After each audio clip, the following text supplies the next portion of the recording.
할렐루야. 자, 이 시간에 하나님의 성령 하나님이 임하셔서 각자의 마음마다 성령 하나님이 충만하시기를 축원합니다. 우리는 살면서 선택을 해야 될 문제가 아주 많습니다. 그래서 현명하게 선택을 해야 되는데 어떤 선택을 해야 되느냐? 하나님의 뜻 가운데 선택을 해야 된다고 말씀드립니다. 어느 정신과 의사가 환자들을 퇴원을 시킬 때 어떤 기준을 마련해야 되는데 그 기준을 마련하기 위해서 머리를 짰습니다. 그러다가 어떤 방법을 생각했느냐 하면은 각 정신병실에다가 수도를 하나 설치를 했습니다. 수도를 하나 설치를 하고 그 수도를 틀어놓고 환자에게 걸레를 주면서 닦으라고 이야기를 할 때 환자가 수도 꼭지에 물은 상관없이 바닥만 닦는 환자들은 아직 치료를 더 받아야 되고 수도 꼭지를 잠그고 물을 닦는 환자는 퇴원하게 하는 그런 방법을 고안을 했습니다.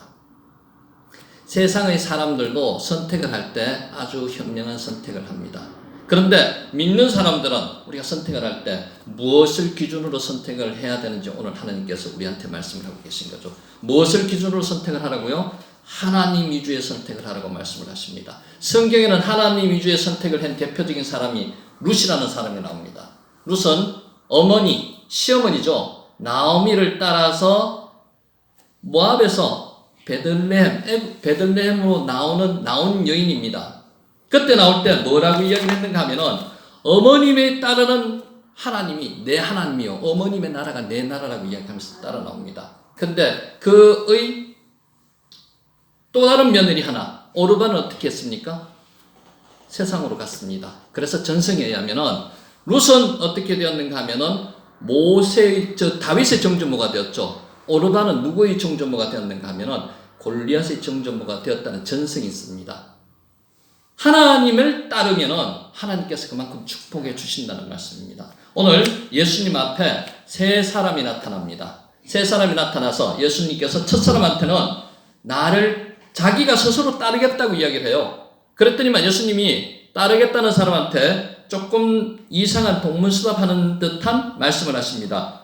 여우도 굴이 있고 공중에 나는 새도 집이 있는데 인자는 머리 둘 곳이 없다고 말씀을 하세요.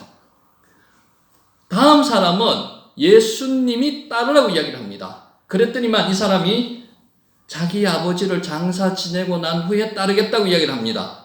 그랬더니만 예수님께서 뭐라고 말씀하시는가 하면은 죽은 자들이 장사하게 하고 너는 가서 하나님의 나라를 전파하라고 이야기합니다. 세 번째 사람이 예수님을 따르겠다고 이야기합니다. 그러면서 내 가족을 작별하게 하고 나서 따르겠다고 이야기를 해요. 그랬더니 예수님이 손에 쟁기를 잡고 뒤를 돌아보는 것은 하나님의 나라에 합당하지 않다고 이야기했습니다. 세 사람 다가 하나님의 나라에 합당하지 않다고 지금 말씀하시는 거예요. 반대로 생각하면은 하나님의 나라에 합당한 자가 된다는 것입니다. 첫 번째 사람, 자기를 부인하고 자기 십자가를 지고 하나님을 따르라고 이야기를 하시는 겁니다. 오늘 본문에는 나오지 않다면 길 가실 때 어떤 사람이 여짜오되 이 어떤 사람은 누군가 하면요. 평행 본문인 마태복음에 보면은 뭐라고 나오는가 하면 이 사람의 직업이 서기관입니다. 서기관은 누군가 하면요. 율법학자입니다. 성경을 기록하는 사람이고요. 그러다 보니까 이 사람은 아주 사회 저명인사고 고위층입니다. 돈도 많고 재력도 많고. 그런데 이 사람이 예수님을 굳이 따르겠다는 이유가 뭘까요? 이 사람은 무엇 때문에 예수님을 따르려고 그러는가 하면은 예수님이 가르치는 걸 보니까 능력이 있어요. 권위가 있어요. 바리새인과 같지 않더라고 이야기를 합니다. 성경 말씀에 예수님 말씀에 권위가 있어요. 왜 권위가 있을까요? 하나님의 아들이 가르치시니까 당연히 권위가 있겠죠. 예수님의 말씀이. 그러니까 예수님의 말씀은 우리 세상에서 설교하는 어느 누구보다도 설교를 가장 잘하신 분이 예수님이세요. 그러니까 예수님의 설교하는 게 보니까 굉장히 배우고 싶은 생각이 들었는 겁니다.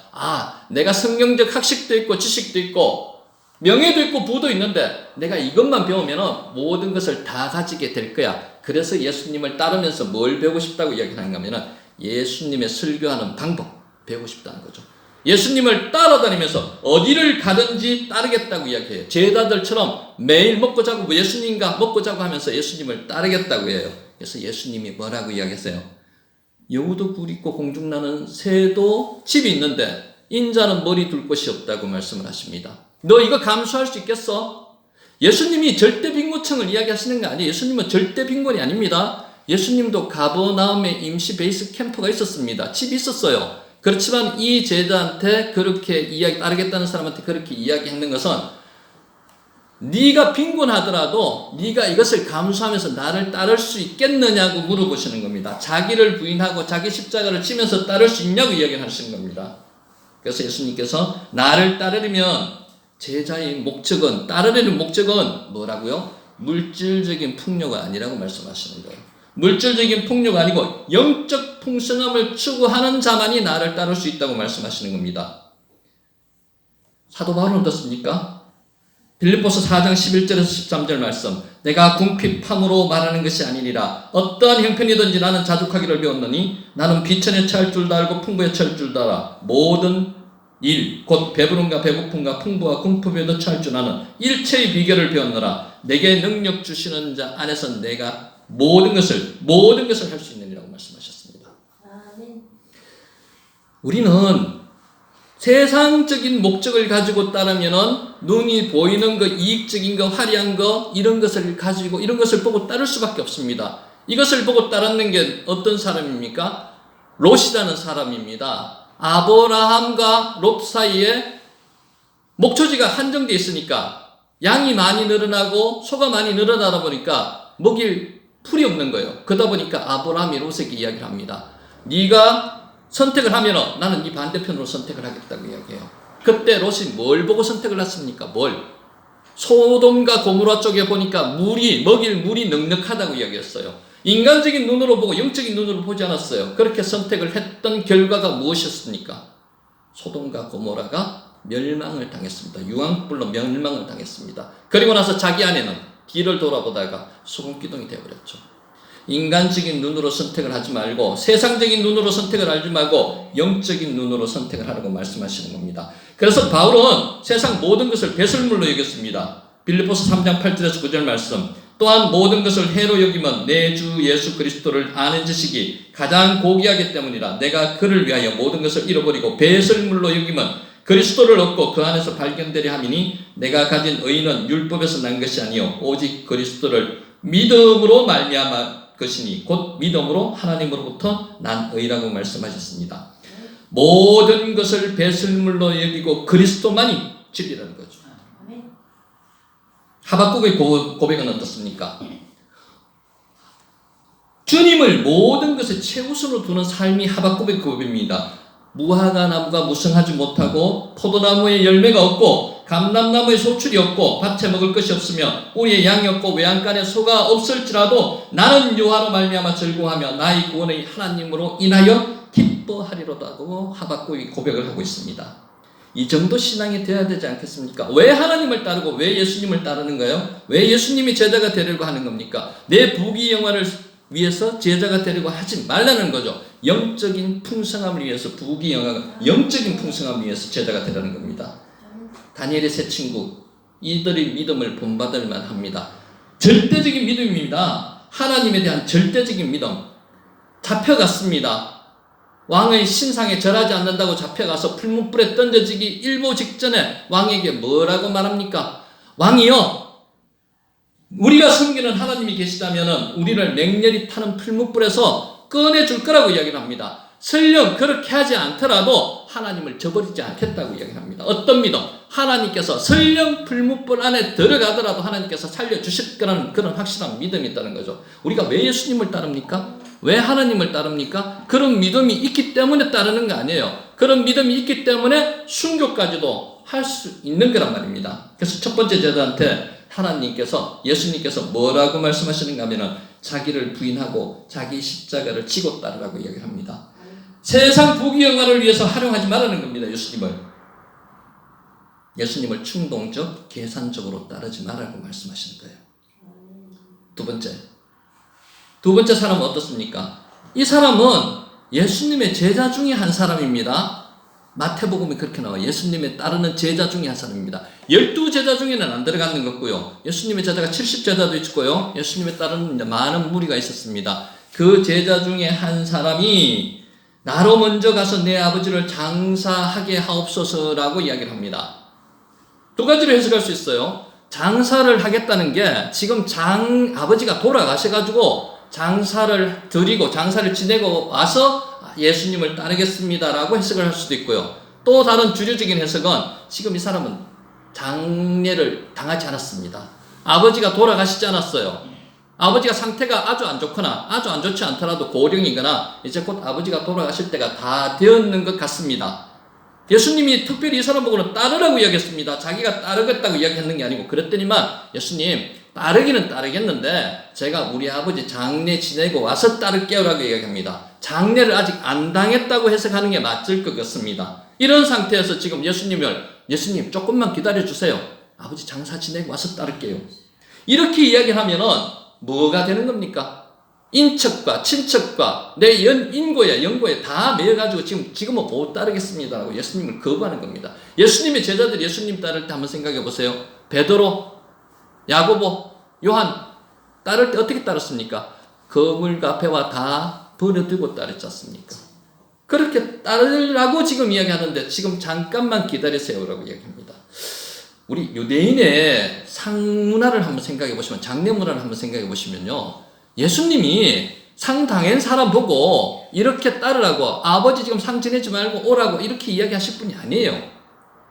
유대인은 장례 문화를 아주 귀하게 여겼습니다. 아버지 효도를 해야 되기 때문에, 부모에게 효도를 해야 되기 때문에 이 장례 문화를 아주 귀하게 여겼어요.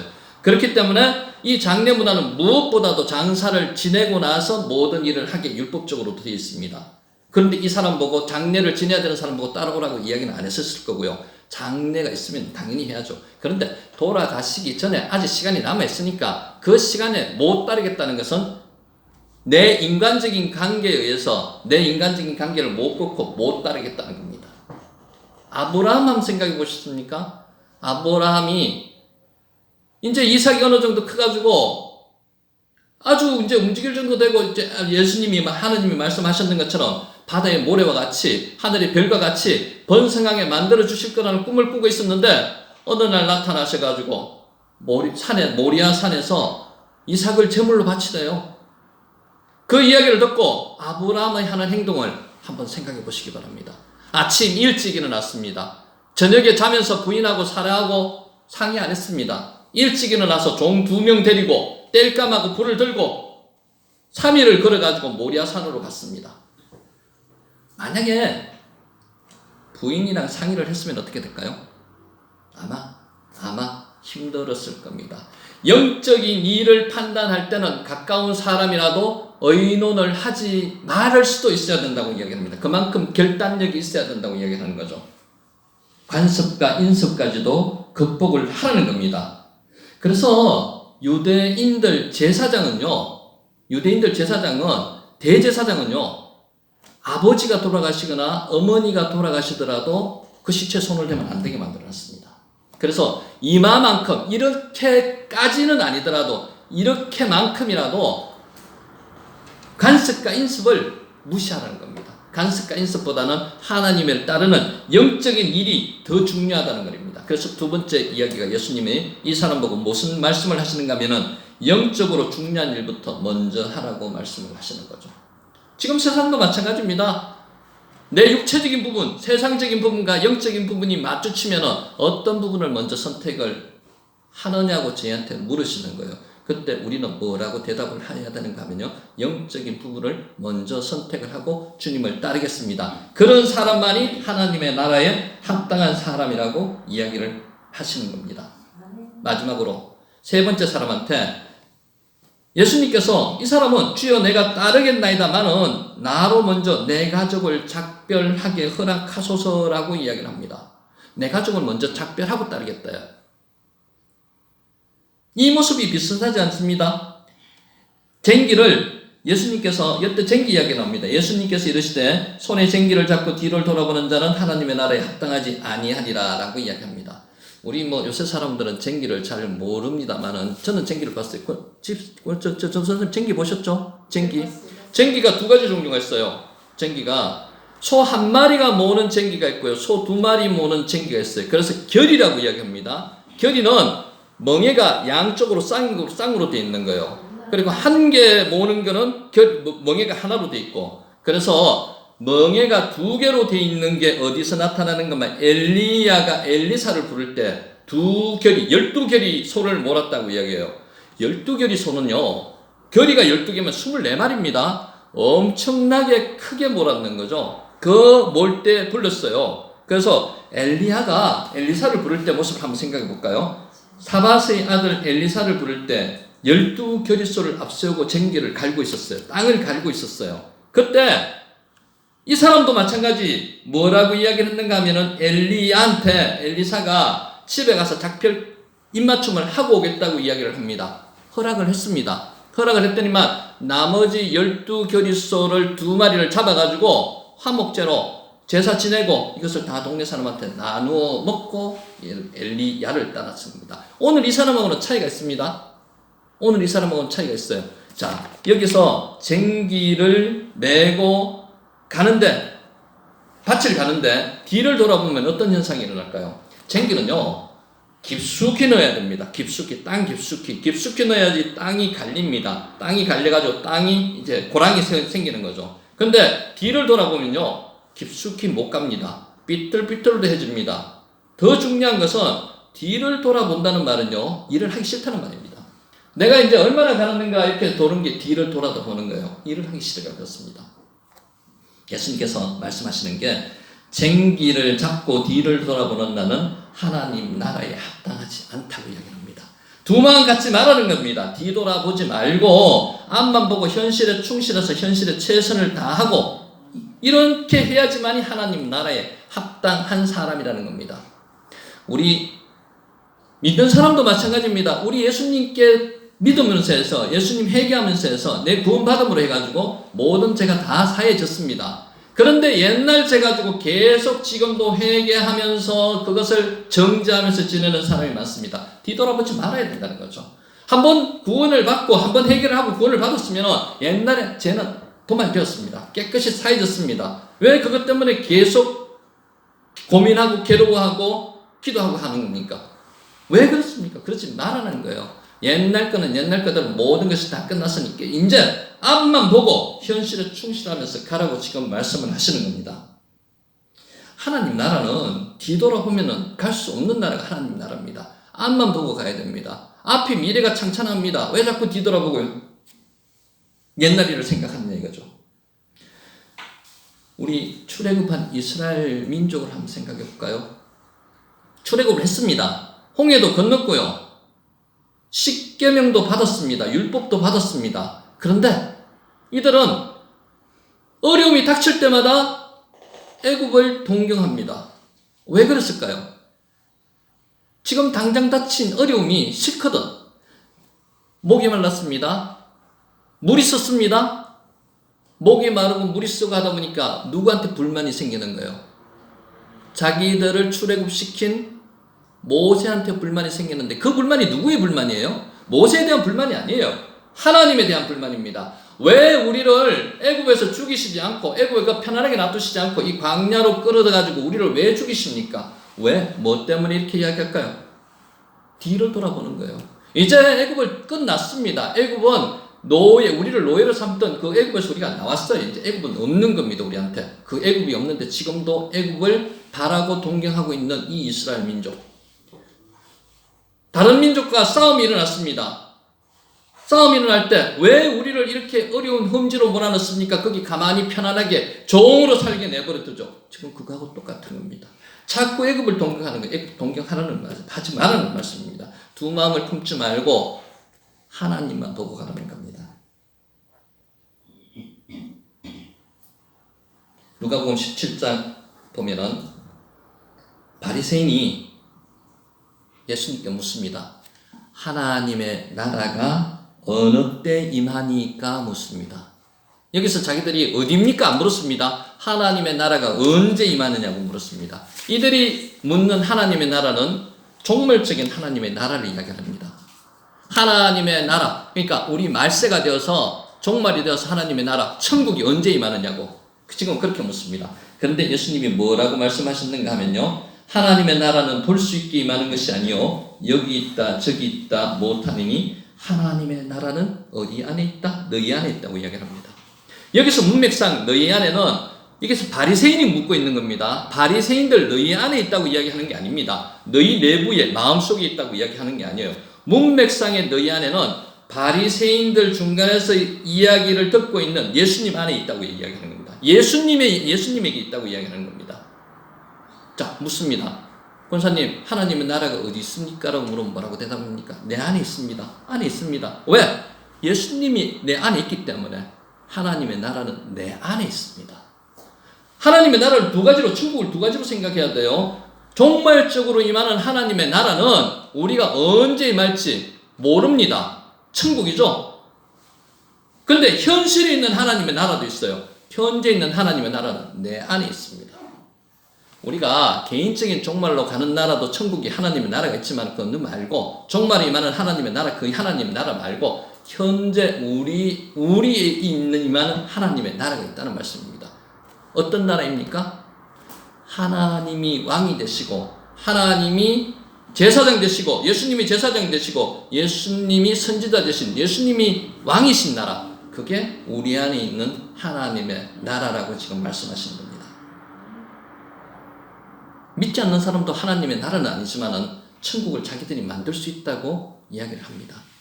어느 부인이 조울증, 우울증으로 굉장히 고생을 했습니다. 믿는 부인이었는가 봐요. 믿음이 그렇게 독실하지는 않고, 그래서 기도를 했습니다. 하나님, 아시죠? 저 살기 힘들어 죽겠습니다. 이게 하루하루 사는 게 아닙니다. 저 하나님 제발 좀 천국에 좀 보내주세요. 그래서 하나님이 응답을 하셨습니다. 나타나셔서 묻습니다. 딸아, 그래, 내가 너를 천국에 보내줄 테니까 마지막 세 가지만 내가 이야기하는 대로 하면은 내가 천국에 데려갈게라고 이야기를 합니다. 그래서 세 가지가 뭔가 하면, 첫째로, 네가 봐라. 네가 지금 마음이 아파하면서 집안일을 잘 안 했으니까 이 집이 엉망이지 않냐. 이 집을 한번 깨끗이 하고 나서 내가 천국으로 데려갈게. 이 집부터 먼저 치우자. 그래서 집을 깨끗이 치웠습니다. 3일 걸렸습니다. 3일 후에 하나님이 또 나타났습니다. 또 하나 부탁을 할게. 집을 깨끗이 치웠으니까 이제 아이들 너무 불쌍하지 않냐. 네가 천국에 가는 거는 좋아. 천국에 가서 아이들을 볼 때 아이들이 엄마는 그래도 괜찮은 엄마야, 우리 엄마 참 좋은 엄마야 라고 이야기 한번 듣는 게 좋지 않겠느냐. 이때까지 못 쓰던 정을 아이들한테 한번 쏟아봐라. 그래서 3일 동안 정말 있는 정성 없는 정성 해가지고 아이들을 보살폈습니다. 마지막에 3일 후에 하나님이 다시 나타나셨습니다. 묻습니다. 마지막으로 부탁한다. 이제 참 어려운 건데 네가 그렇게 마음 아파하고 원수처럼 지냈던 그 사람, 네 남편한테 이왕 가는데, 천국 가는데 그래도 좋게 하고 가는 게 안 낫겠냐. 이 남편한테 사랑을 한번 쏟아봐라. 정말 하기 싫었고 정말 어려운 일이었답니다. 그런데 했대요. 사랑을 한번 쏟아봤대요. 3일 동안 하는 게 참 어렵겠죠. 하루도 중간에 말 한마디 하기 힘든데 참 어렵지만 한번 해봤답니다. 그리고 나서 9일이 지났잖아요. 자기가 주위를 한번 쭉 둘러보니까 이게 세상이 달라 보이는 거예요. 세상이 달라 보이는 게 아니고 자기가 변했죠. 세상이 변하는 건 하나도 없습니다. 자기가 변했는데 자기가 사는 데가 뭐가 됐는가 하면 천국이 되어버렸답니다. 그래서 하나님이 오셔가지고 딸아 이제 가야지라고 왔더니만 이 딸이 이야기하는 게 아닙니다. 지금 이렇게 좋은 걸 지금 왜 제가 천국에 가야 됩니까? 여기가 천국입니다. 아버지 여기서 살게 해주세요 라고 이야기해서 그 마음의 천국, 자기가 마음으로 바뀐 천국에서 살게 되었다는 거죠. 우리는 천국을 너무 멀리 있다고 생각하시는 것 같아요. 천국은 멀리 있지 않습니다. 어디 있어요? 내 안에 있습니다. 하나님이 내 안에 주인 되시는 나라가 천국이에요. 하나님이 왕이 되시는 나라가 천국이에요. 그런데 그 천국을 우리는 멀리서 구하고 있습니다. 멀리서 구하면 안 된다는 거죠. 하나님의 나라에 합당한 자가 어떤 자라고요? 자기를 부인하고 자기 십자가를 지는 자가 하나님의 나라에 합당한 자고요.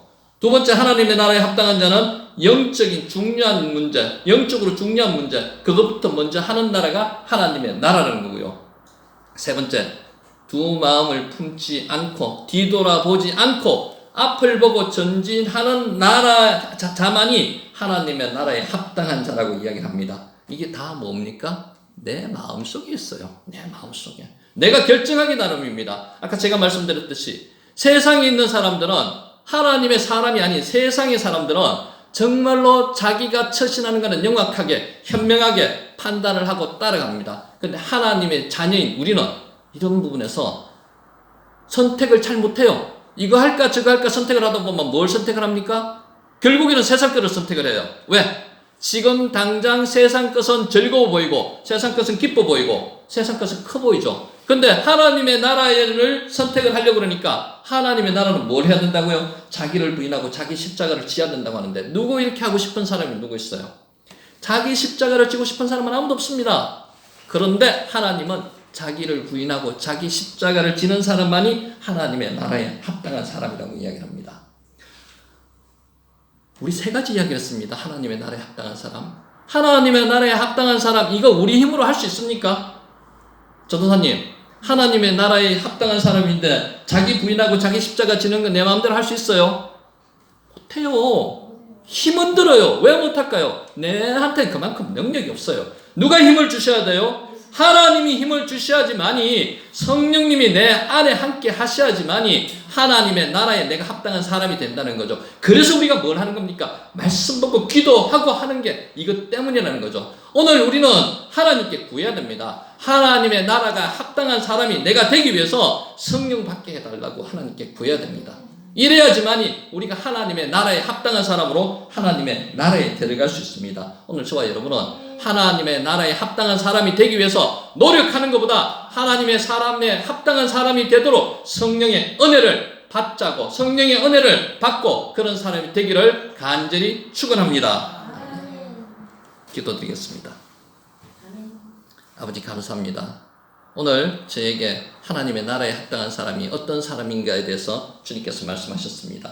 자기를 부인하고 자기 십자가를 지는 자가 되라고 말씀하셨고 영적으로 중요한 일부터 먼저 자가 하나님의 나라에 합당한 자라고 말씀하셨습니다. 그리고 마지막으로 두 마음을 품지 않고 뒤돌아보지 않고 앞만 보고 현실에 충실한 사람이 하나님의 나라에 합당한 자라고 말씀하셨습니다. 아버지, 그러나 저희가 힘이 없습니다. 이럴 만한 능력이 없습니다. 이것을 주님께서 도와주시지 않으면 저희가 하나님의 나라에 합당한 자로 살아가기 힘듭니다. 기도하고 말씀 보니 주님께서 합당한 자로 만들어 주시기를 간절히 바랍니다. 성령의 도우심이 있기를 간절히 바랍니다. 이렇게 되는 등대 교인들이 되기를 간절히 바라며 예수님 이름으로 기도드립니다. 아멘.